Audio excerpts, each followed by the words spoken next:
बंटवारा करने का काम करते हैं सिर्फ मात्र कुछ वोटों के लिए। राजनीति को ध्यान में रखते हुए मैं आरोप लगाता हूं ये देशद्रोही हैं। इनके खिलाफ देशद्रोह का मामला चलना चाहिए। अगर हम दलितों की आवाज़ उठाएंगे, मुसलमानों की आवाज़ उठाएंगे, किसानों की आवाज़ उठाएंगे, नौजवानों की आवाज़ उठाएंगे, आप हमारी आवाज़ अगर रोकना चाहेंगे ये आवाज़ बंद नहीं होने वाली। ये सड़कों पे उतरेंगे, एक आंदोलन खड़ा होगा और संघर्ष जारी रहेगा। इस वक्त कांग्रेस का दलितों को सुरक्षा को लेकर, दलितों पे हो रहे अत्याचार को लेकर एक बहुत बड़ी रैली हो रही यूथ कांग्रेस के सामने। आप लोग पूरा देख सकते हैं, मेरे कैमरामैन आपको दिखाएंगे, आप एक बार देख लीजिए। ये पूरी रैली हो रही है और यहाँ पर करीब 50,000 की भीड़ में यहाँ पर लोग आए हुए हैं और ये पूरी तरह से देखिए रैली हो रही थी। और अभी हमारे साथ जुड़ चुके हैं यहाँ के पटेल नगर के पूर्व विधायक है, कांग्रेस यूथ कांग्रेस के सेक्रेटरी रह चुके हैं, बिहार के प्रभारी हैं। सर आप बताइए, पूरी रैली का आयोजन जो है किस मकसद से किया गया और क्या पर्पज है?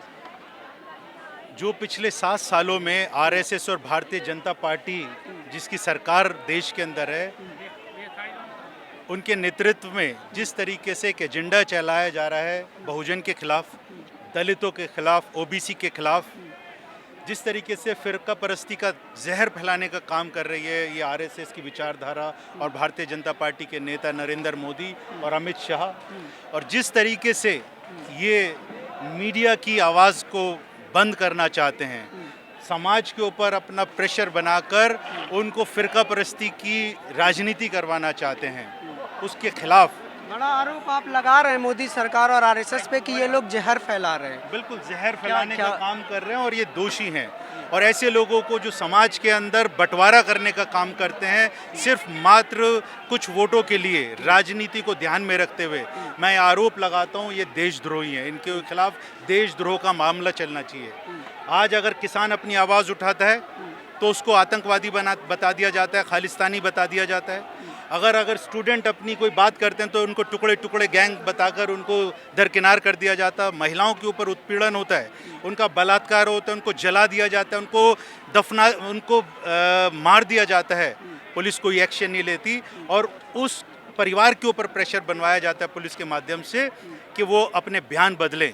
तो इसके खिलाफ अगर हम सब लोग एकजुट होकर, सामाजिक संगठनों, राजनीति से ऊपर उठकर अगर बहुजन के साथ में और दलितों के साथ में, अल्पसंख्यकों के साथ में, ओबीसी के साथ में, घुमंतु अर्ध घुमंतु समाज के साथ में अगर हम नहीं खड़े होंगे तो और कौन खड़ा होगा? ये आरएसएस के लोग, तो मैं साफ तौर पे बताना चाहता हूँ, ये अंग्रेजों के पिट्ठू थे। दिल्ली कैंट का जो गैंगरेप मामला हुआ है, इसमें क्या पुलिस की भूमिका, जिस तरह से पुलिस ने काम किया और जिस तरह से सरकार ने काम किया, क्या वो सही था? देखिए, जो दिल्ली पुलिस है वो प्रेरित थी भारतीय जनता पार्टी के नेताओं से।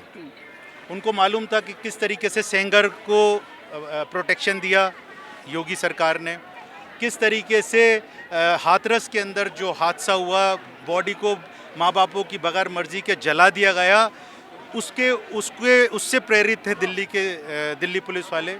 तो उसी तरीके से जब यहाँ पर भी दिल्ली कैंट के अंदर बच्ची के शव को जला दिया गया, तो उनको मालूम था कि माँ बापों को दबा के, धमका के उनके बयान बदल दिए जाएं क्योंकि सरकार हमारे साथ खड़ी होगी।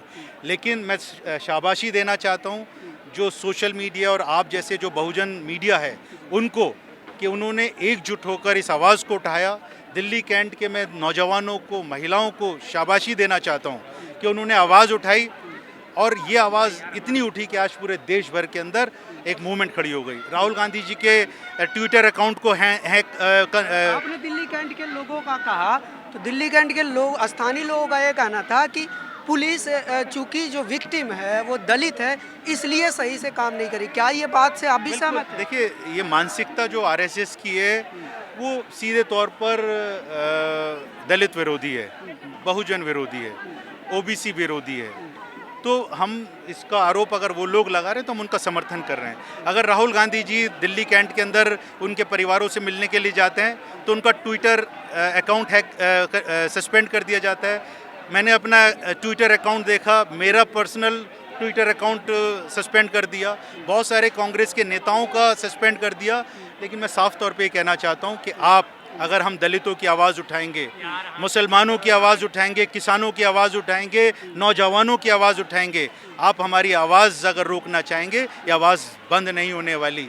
ये सड़कों पे उतरेंगे, एक आंदोलन खड़ा होगा और संघर्ष जारी रहेगा। अच्छा, एक और सवाल कि आपके नेता राहुल गांधी ने आज मंच से जय भीम बोला है, जय भीम बोला उन्होंने, तो इसको क्या संकेत लिया जाए इससे? संकेत नहीं, बाबा साहब भीमराव अंबेडकर को मानने वाले आज पूरे देश के अंदर 130 करोड़ लोग हैं।